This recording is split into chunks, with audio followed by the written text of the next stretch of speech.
Hello mga kainday, may kasabihan po tayo.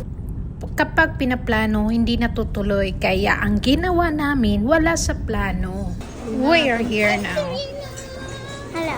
Hindi na birthday celebrant.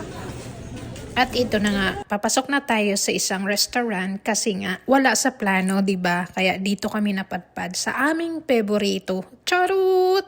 Paborito. So, kami lang naman ang magkakasama as long na ma-celebrate lang ito.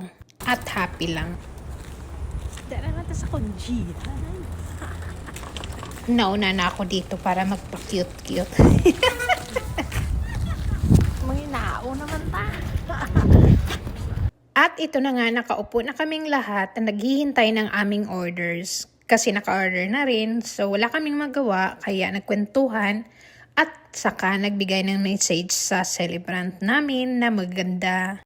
Are you ready para makinig ng message nila? What you gonna say to your mommy? Happy birthday, Mother. I hope your birthday goes very well. I love you and I hope you keep safe. I hope your birthday is full of joy and laughter with all of us. Happy birthday. Good girl. Say something. Happy birthday, Mama.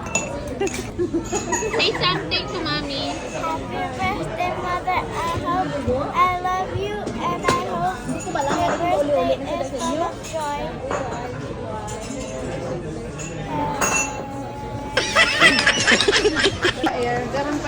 Happy birthday,